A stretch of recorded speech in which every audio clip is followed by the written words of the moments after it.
Chapter 14 of Peter Pan by J.M. Barrie. Recording by pjcsaville. Chapter 14 The Pirate Ship.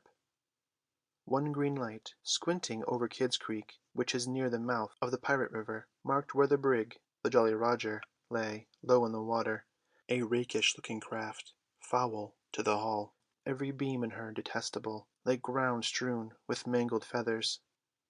Footnote: rakish-looking, speedy-looking. End footnote. She was the cannibal of the seas, and scarce needed that watchful eye, for she floated immune in the horror of her name. She was wrapped in the blanket of night, through which no sound from her could have reached the shore. There was little sound, and none agreeable save the whir of the ship's sewing-machine, at which Smee sat, ever industrious and obliging, the essence of the commonplace, pathetic Smee.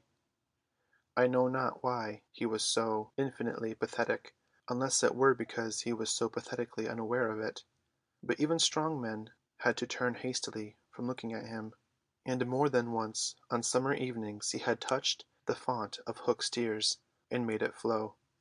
Of this, as of almost everything else, Smee was quite unconscious. A few of the pirates leant over the bulwarks, drinking in the miasma of the night.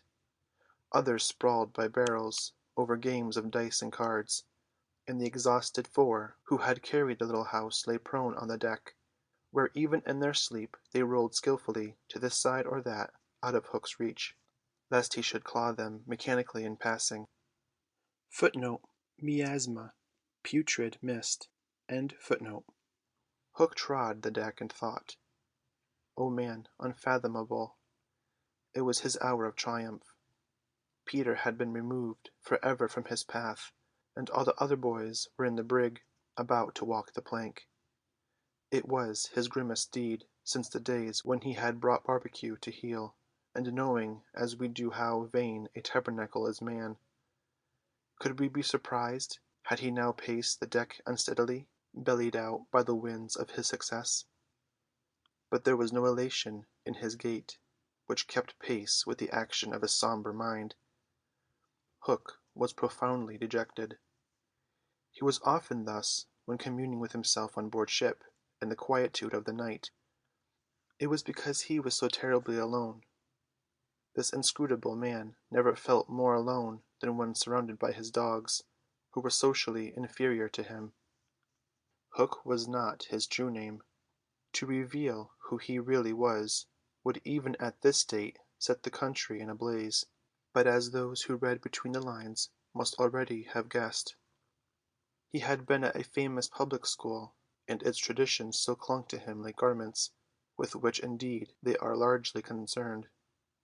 Thus it was offensive to him even now to board a ship in the same dress in which he grappled her, and he still adhered in his walk to the school's distinguished slouch. Footnote: grappled, attacked. End footnote. But above all he retained the passion for good form.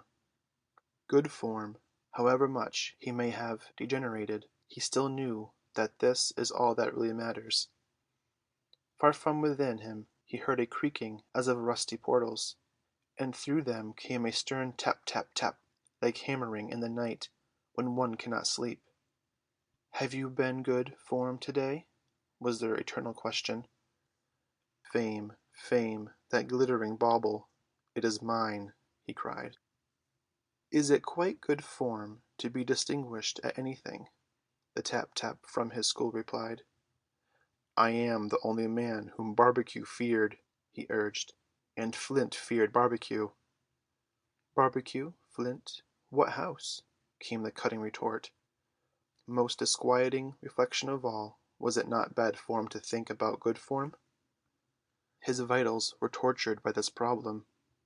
It was a claw within him sharper than the iron one, and as it tore him, the perspiration dripped down his tallow countenance and streaked his doublet. Footnote: tallow, waxy. End footnote. Oftentimes he drew his sleeve across his face, but there was no damming that trickle. Ah, envy not Hook. There came to him a presentiment of his early dissolution. Footnote. Dissolution. Death. End footnote. It was as if Peter's terrible oath had boarded the ship. Hook felt a gloomy desire to make his dying speech, lest presently there should be no time for it. Better for Hook, he cried, if he had had less ambition. It was in his darkest hours only that he referred to himself in the third person. No little children to love me. Strange that he should think of this, which had never troubled him before. Perhaps the sewing-machine brought it to his mind. For long he muttered to himself, staring at Smee, who was hemming placidly, under the conviction that all children feared him. Feared Smee.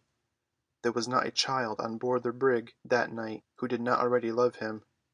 He had said horrid things to them and hit them with the palm of his hand, because he could not hit with his fist, but they had only clung to him the more.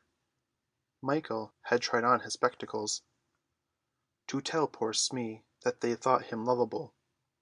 Hook itched to do it, but it seemed too brutal. Instead, he revolved this mystery in his mind. Why do they find Smee lovable? He pursued the problem like the sleuth-hound that he was.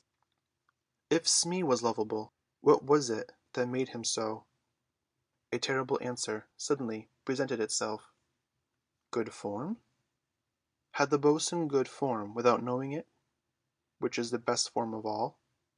He remembered that you have to prove you don't know you have it before you are eligible for pop. Footnote. Pop, an elite social club at Eton. End footnote. With a cry of rage he raised his iron hand over Smee's head, but he did not tear. What arrested him was this reflection. To claw a man because he is good form, what would that be? Bad form. The unhappy Hook was as impotent as he was damp, and he fell forward like a cut flower. Footnote. Impotent. Powerless. End footnote. His dogs thinking him out of the way for a time, discipline instantly relaxed, and they broke into a bacchanalian dance, which brought him to his feet at once, all traces of human weakness gone, as if a bucket of water had passed over him. Footnote. Bacchanalian. Drunken. End footnote. Quiet, you scugs, he cried, or I'll cast anchor in you. And at once the din was hushed. Are all the children chained, so that they cannot fly away? Aye, aye.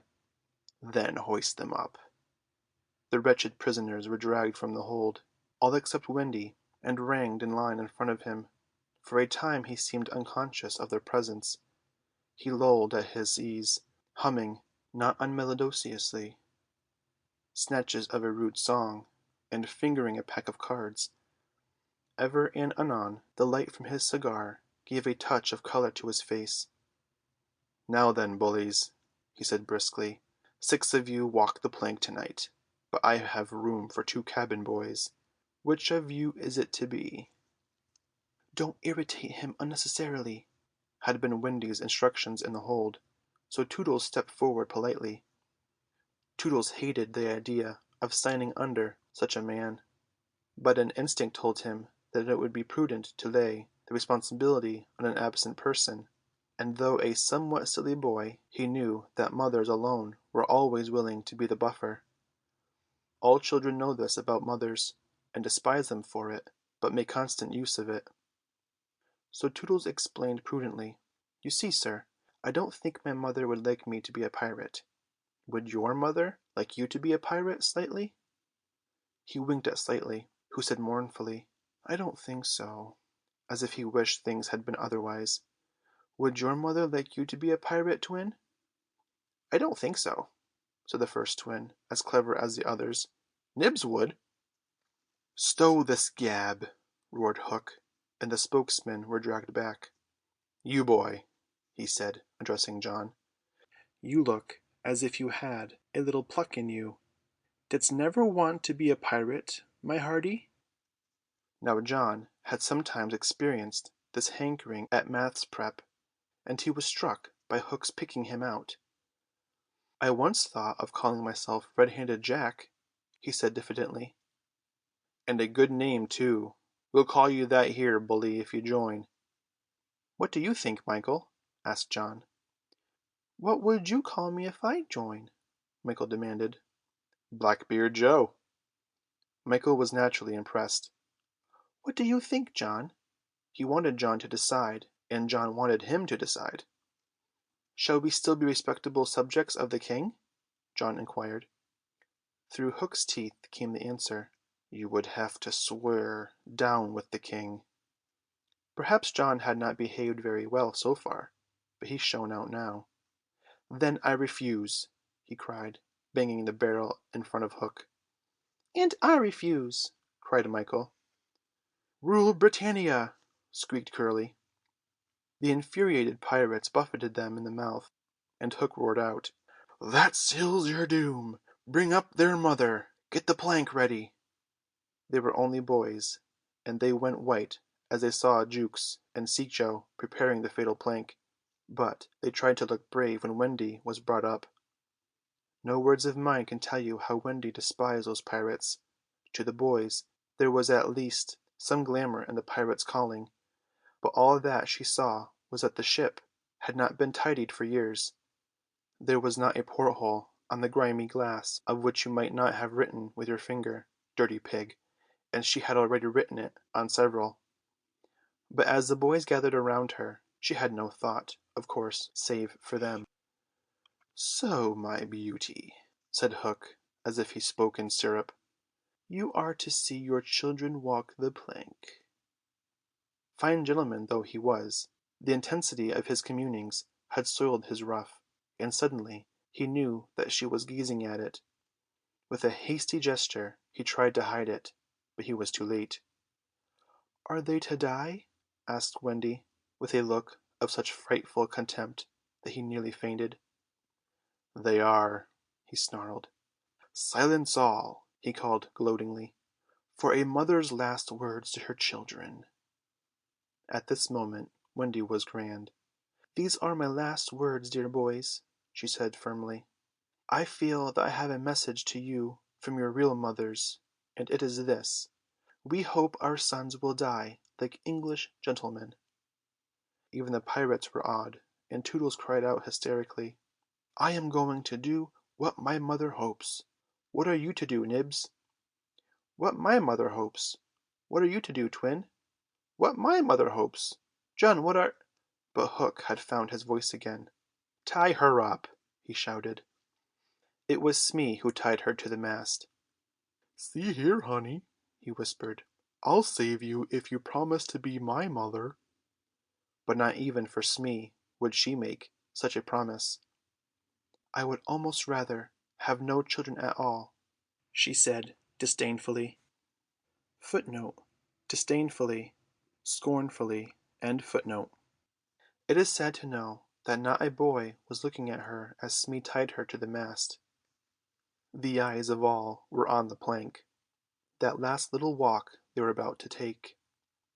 They were no longer able to hope that they would walk it manfully, for the capacity to think had gone from them. They could stare and shiver only. Hook smiled on them with his teeth closed, and took a step toward Wendy. His intention was to turn her face so that she could see the boys walking the plank one by one, but he never reached her.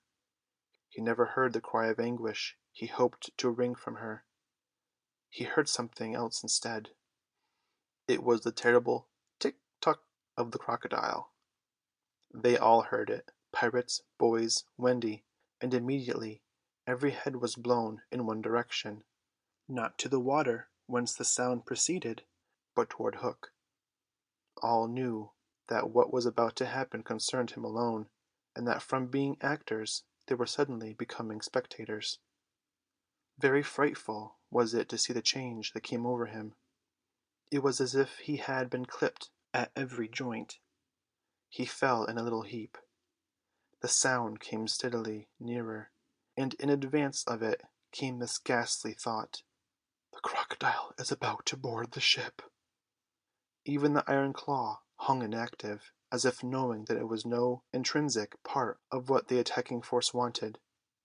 Left so fearfully alone, any other man would have lain with his eyes shut where he fell, but the gigantic brain of Hook was still working, and under its guidance he crawled on the knees along the deck as far from the sound as he could go. The pirates respectfully cleared a passage for him, and it was only when he brought up against the bulwarks that he spoke. "Hide me!" he cried hoarsely. They gathered round him, all eyes averted from the thing that was coming aboard. They had no thought of fighting it. It was fate. Only when Hook was hidden from them did curiosity loosen the limbs of the boys, so that they could rush to the ship's side to see the crocodile climbing it. Then they got the strangest surprise of the night of nights, for it was no crocodile that was coming to their aid. It was Peter. He signed to them not to give vent to any cry of admiration that might rouse suspicion. Then he went on ticking. End of chapter 14.